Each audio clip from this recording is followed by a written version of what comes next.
प्रशांत टंडन जी, क्या ये पूरा का पूरा मामला जो है वो कर्नाटक के कारण है? जो कुछ जो चल रहा है दिल्ली में, जो कुछ चल रहा है, राहुल गांधी ने अपनी पदयात्रा में काफ़ी लंबा वक्त गुजारा, 18 दिन कर्नाटक में थे। अभी अमलेंदु उपाध्याय जी बता भी रहे थे जो सीन जिसमें बारिश में भीगते हुए भाषण दिए थे राहुल गांधी, वहीं कर्नाटक में, उसी कर्नाटक में राहुल गांधी अपने दो वरिष्ठ नेताओं को सड़क पे दौड़ाते हुए नजर आए, जिसमें डीके शिव कुमार और सिद्धारमैया थे शायद, ये दोनों थे। तो ये सब कुछ था, हमने देखा है। और उसके बाद अब कोलार में राहुल गांधी की पहली सभा 5 अप्रैल को पहले से तय है। इसी 5 अप्रैल को, यानी आज से ठीक छठवें दिन राहुल गांधी वहाँ होंगे, चुनावी सभा। और ये भी कहा जा रहा है कि आनन फानन में इतनी जल्दी जो चुनाव की घोषणा हुई है, शायद कोलार में की जो सभा थी उससे पहले करनी थी, इसलिए हो गई घोषणा। अब कितना सही है कितना गलत नहीं पता, लेकिन कोलार बहुत मायने रखता है। अब राहुल गांधी के सियासी सफ़र में कोलार बहुत मायने रखता है, और वहीं से अगर इसकी शुरुआत हो रही है तो कहीं ना कहीं ये खलबली भी है, वो हड़बड़ी भी है, जिसका हमने देख लिया कल, जिसकी घोषणा हो गई चुनाव की। किस रूप में देखा जाए ये जो कुछ चल रहा है, वो क्या कर्नाटक के दांव पेच के हिसाब से चल रहा है कि हाँ कर्नाटक को किसी भी तरह अपने पक्ष में किया जाए? कर्नाटक गुजरात नहीं है लेकिन। जी, कर्नाटक भी एक कारण है राजीव जी।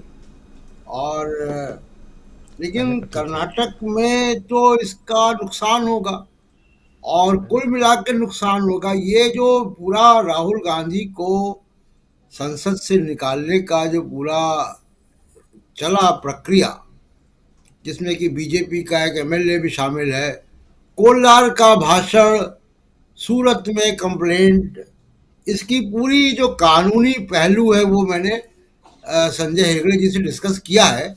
और वो उनकी राय क्या है वो हम लोग इंटरव्यू में देखेंगे। लेकिन देखिए, ये पूरा मामला राहुल गांधी का बुरी तरीके से बैकफायर कर गया है।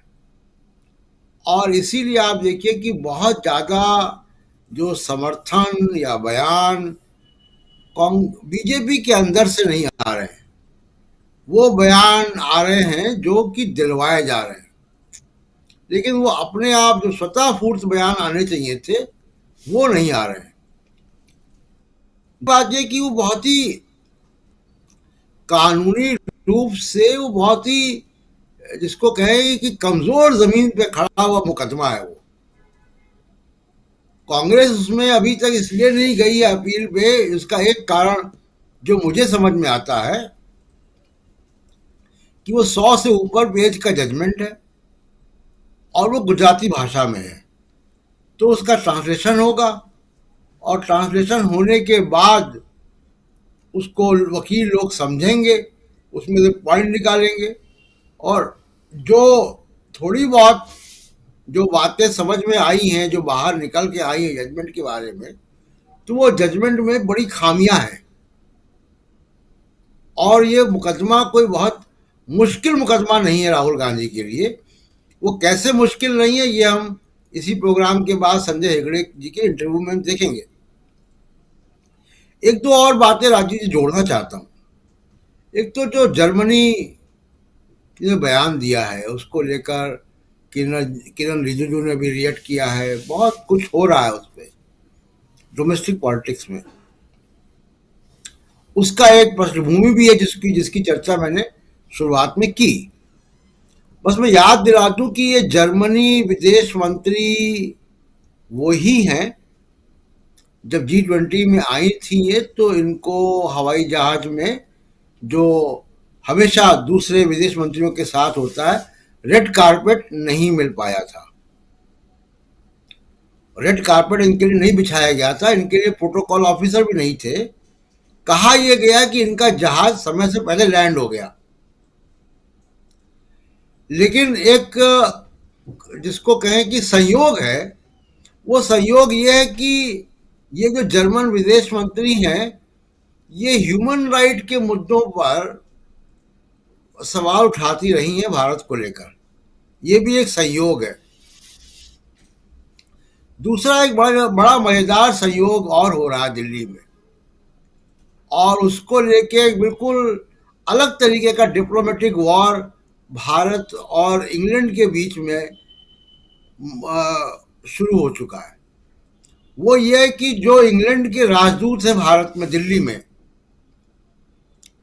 उनके घर के बगल में पब्लिक टॉयलेट बनाया जा रहा है, शौचालय, और उसको लेकर वो बहुत विरोध कर रहे हैं। वो कह रहे हैं वो लोग कि ये उनकी सुरक्षा के साथ खिलवाड़ है, और उनके घर के सामने जो बैरिकेडिंग थी उसको भी हटा दिया गया है। तो नए तरीके के विवाद लोकतांत्रिक देशों से इन्वेंट किए जा रहे हैं, उनका आविष्कार किया जा रहा है। क्या जरूरत है? कल ही आप कह रहे थे कि अतीक अहमद 1500 किलोमीटर चला गया, उसको टॉयलेट नहीं मिला। तो ऐसी कौन सी टॉयलेट की आवश्यकता है जो ब्रिटिश हाई कमीशन के घर के बगल में ही बनाया जाए? तो ये सारे नए नए विवाद जो है वो जन्म ले रहे हैं, और वो उसकी वजह वही है कि जो बार बार मोदी साहब कह रहे हैं कि विदेशी ताकतें उनके खिलाफ हैं, सारी दुनिया उनके खिलाफ हो गई है, विपक्ष सब एक हो रहा है। तो विपक्ष एक ना हो, कोई आपको आलोचना ना करे, सुप्रीम कोर्ट कब्जे में रहे, एजेंसियां वो काम करें जो आप कहेंगे। तो ये नौमन तेल है जिस पे नाचना चाहते हैं जी कि चुनाव आयोग नीचे काम करे, एजेंसियां हम भेजें विपक्ष के पास, तब होगा, मीडिया हमारी वाह करे। तो पिछली सरकारों को तो ये सुविधा नहीं थी जो सुविधा मोदी जी लेना चाहते हैं। जी। तो कर्नाटक में और कर्नाटक के बाहर दोनों वजह हैं कि राहुल गांधी को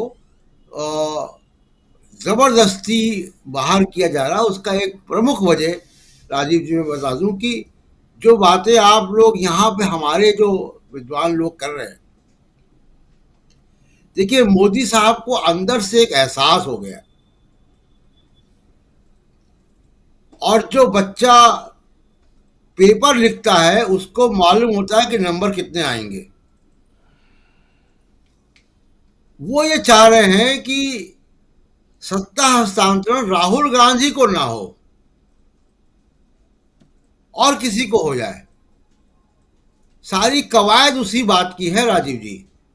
जी, हमारे चैनल से जुड़े रहने के लिए YouTube पर टाइप करें DB लाइव, सब्सक्राइब बटन को क्लिक करें और बेल आइकन को दबाना न भूलें ताकि खबरें आप तक पहुंचती रहें।